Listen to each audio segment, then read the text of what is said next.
And before I even do anything, Samus in a battle suit or without the battle suit, you can see how it's all graphed out right here. Helmet provides her with an X-ray scope, cannon or a gun. You're going to hear me say this a lot in the same video. It's proven throughout the games that she gets stronger as time goes by. When something threatens the Galactic Federation, they call on Samus, a more accomplished bounty hunter anywhere, and she's relatively bigger than your average type woman when it comes to just pure size, being tall and pretty heavy. It's not fat or nothing. Imagine being a good fighter like Samus, with marksmanship, bounty hunter training, and a power suit that allows for increased strength, speed, durability, an extra cannon to hack into stuff, and even the ability to turn into a freaking ball. Let's get it. Then you gotta respect she has ships that can travel interstellar distances. I mean, that's how you have to be when you're a space person. You have to have ships that can move faster than the speed of light, or you wouldn't be able to go nowhere in space, really. When it comes to Metroid, there's been a lot of games in the saga, meaning there's a lot of lore, feats, and etc. to pull from. A lot of people didn't even know how this main character Samus looked. In her early life, she lived on a space colony that was attacked by a whole bunch of space pirates. She was the only survivor, so she was actually taken in. Her genetics could not survive in the harsh environment, so they integrated their DNA into her own to increase the body's ability to adapt in this dangerous world. She then was trained to be a prophesized protector. She then ended up being trained because she was the prophesized protector or whatever. She became a bounty hunter and even donned some power armor. She's one of those space-type centric characters and travels the universe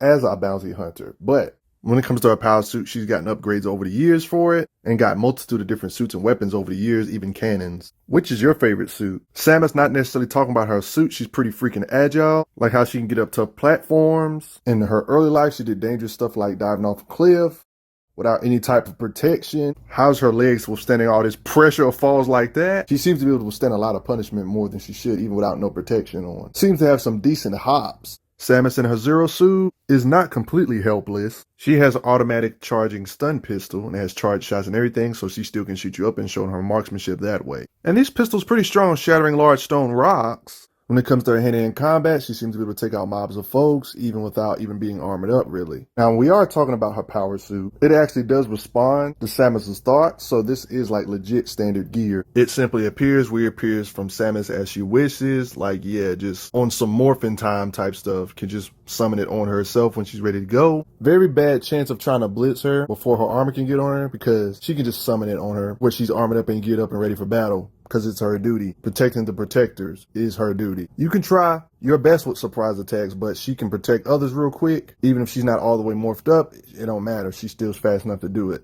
to save you. Can take the helmet off with a thought, it seems. And if she's not in the right state of mind fighting this creature and etc., it can cause parts of it to disappear, so she needs to have a clear mind so she can keep the suit on her when she needs it. See what I mean? Like no suit right here, but then when she sees she's about to fall, she has to do what she got to do to summon it back on her like that for protection. When it comes to the power suit, it's implied it can have different modes that can be activated at will, like the Varia feature that allows to protect herself from heat damage and stuff of that such. Varia, damage from heat and reduces enemy attack damage, stuff like that. Fighting this being, of course. The Varia suit, for example, has its own perks, like doubling the energy absorption being taken. Not only can she activate her power suit at will, but she can activate specific parts without necessarily suiting all the way up. Like if she just wants to use the arm cannon without being fully armored up, she can. Implied that she also has a gravity mode too. Negates effects of liquid and super gravity. She got the phasing upgrade when all this fell on her.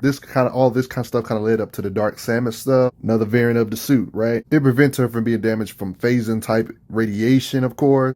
This corruption prevents damage. Yeah. Respect it. This one I was talking about a second ago where the phasing on her suit was torn from her. This is like what led up to the creation of Dark Samus. You see what I mean? Like that. Then we got to talk about the Dark suit. Doesn't that look cool? It prevents the damaging effects of Dark Ether. Then you got the Light suit upgrade. Yeah, it's a lot of different stuff. Respect the perks. They all have their new, different, unique looks, and they have their things they specialize in. This allows her to ride along beams of light, and that's how this looks. Like beam you up like a UFO type thing. A lot of this stuff isn't her standard gear though, but she did get it at some point in her time. She got to use it for quite a bit, and it ended up getting stripped away. It comes in handy having back jets to maneuver in the air, power suit, arm cannons, and all kind of stuff. Reload energy like this, or missiles when she gets the chance.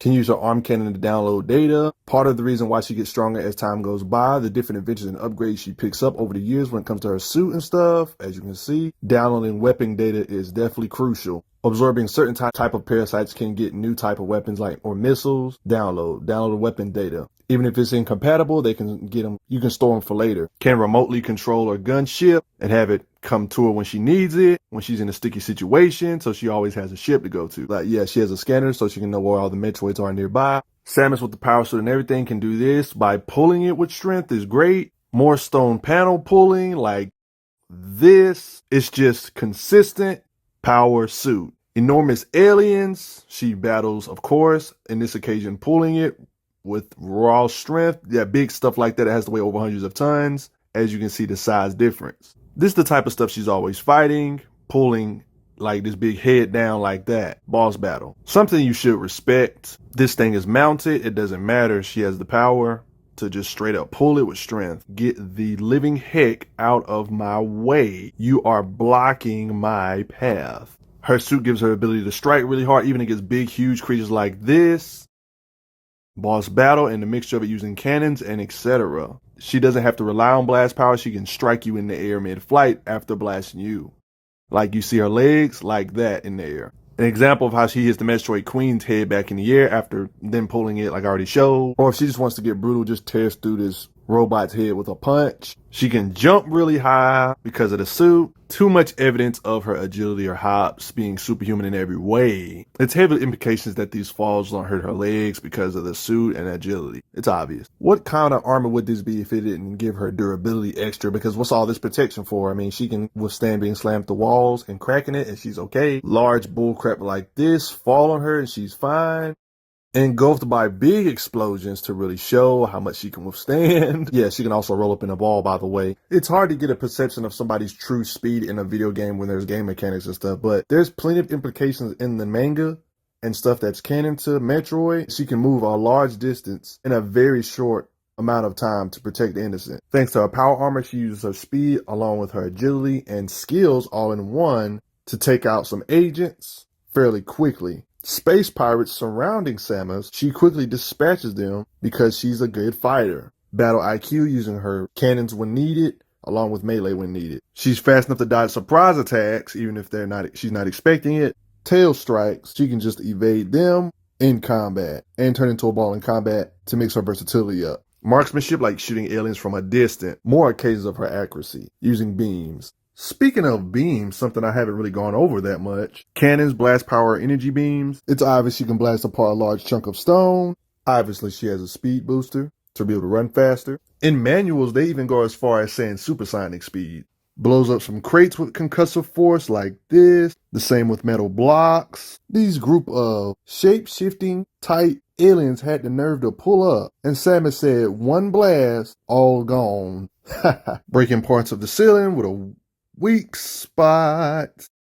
Fighting space pirates using her cannons, block you, blast you back like that. She got quick beams, but then she can do charge beams where they cause a lot more power. Here you can see on this occasion charge blast, large falling beams. Y'all ain't no match. Y'all get blasted. All these beams blasted. All that area of effect. Yeah, that's ridiculous. With a charge blast, respect it with the cannon. It gets better when you think it can't get better.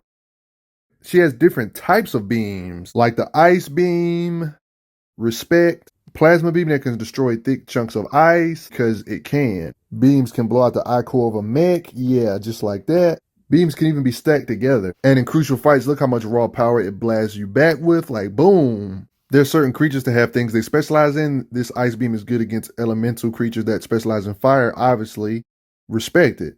Ice beam, baby, against high temperature creatures. It's good again. When he has to, creates a large amount of ice, like that trapping machine. One of the many creatures she fights, fire or hot element type beings. Samus can use the ice beam to do that. Even uses the ice beam in manga, so it's a part of the lore. Remember, if you watch my Iceman videos, ice is kind of like hacksy to where if you freeze all the molecules, it can kind of make a person's durability go down. If you freeze them solid enough, they can just be completely shattered. It's the ultimate counter against fire, obviously. No brainer. Wave beams can cause paralysis, different type of beams other than ice and plasma. It passes through walls. Wide beam. It also has the light beam. So one can say her attack speed can be crazy just because of the cannon she can produce light. Attack at the speed of light. One of her many fights, she has a cannon like the Annihilator beam, which has a ton of blast power. Blast can cause a rift through space. Like, wait, what? Throughout her adventure, she even obtained a battle hammer, which is powered by a miniature nuclear reactor. It's heavy freaking duty. Yeah, I wouldn't want to get shot with her when she got stuff that's powered by a nuclear reactor. She's found the Judicator, powered by a cold fusion synthesis, super cooled plasma at temperatures approaching absolute zero. Same, he can fire stuff of superheated magma, equipment that latches on to people after it's been fired, the shock coil, concentrated beam of high density neutrinos, the volt driver, which draws energy from a planetary electromagnetic field. It converts into multi-terawatt bursts of high voltage. A weapon of mass destruction, Omega Cannon, Nova Beam, beams that can split her beams into 3 bolts, beams that can cover a very wide radius, charge it up like that. As you can see, diffusion beam, it makes the charge beam split and spread, right? Grapple beams that let her latch on to stuff for grappling. Just like beams, she has missiles when she has to create a bridge. She has like different elemental missiles too. So it's kind of like the same thing as the beams, a different type of beams, a different type of missiles, same difference. Her bombs, gear, or cannons are better than the Galactic Federation stuff. We can't get the barrier wall to open. We tried using explosives, but it's tricky to pull off without collateral damage. She has seeker missiles that can follow you. Target locked. You know what I mean? Even gets this ability called Beam Burst. Beam Burst enhances your beam by increasing your attack power. I already said, can upload new data to become stronger and give her suit more abilities. Samus's energy or power output in general can technically have a multiplier up to 5 times. You can only do so much with game mechanics. But when it comes to Samus's true potential, throughout her adventure, there was a being that had like a powerful ice beam fused to a large power plant inside. Samus didn't necessarily do it herself, but she defeated the same being, then proceeds to get in this same ice cannon. That's a powerful ice beam in my opinion. This could mean she has planet-shattering ice beams, but that's none of my business. It doesn't stop there. When it comes to her blast power, she said, let me just destroy an underwater volcano by simply using blast power, because she just got that level of an arsenal up her sleeve. Did I fail to mention that her arsenal includes a super bomb? When it's increased in size, it's implied to be able to destroy an entire planet. The big thing she has to deal with, like this big old fish-like lava thingy, monster boss battle thingy, get an idea of the strength. Even Samus had to lift it up like this and twirl it around. You get a full scope size comparison right here. So you can see the difference between these two in size. There's even implications in the manga. She has cannons, or had cannons with blast power, that can freeze the surface of a star. Well, she can destroy an underwater volcano, but that's none of my business. You respect her yet? But at the end of the day, all of this stuff could be just me. How do you like characters that have battle suits that have ridiculous gear that makes them overpowered and busted? Are there aspects about her that you underrated? It probably is, but what do you guys think? I'll see you guys later though. But before I get going, thank you all for the donations, everybody. It helps out a lot. Respect Samus. I'm glad you are enjoying your time on the channel. Make sure you check out the playlist on the channel to see other How Strong videos. If you like what this channel is offering, make sure you hit that subscribe button, and I will see you guys later.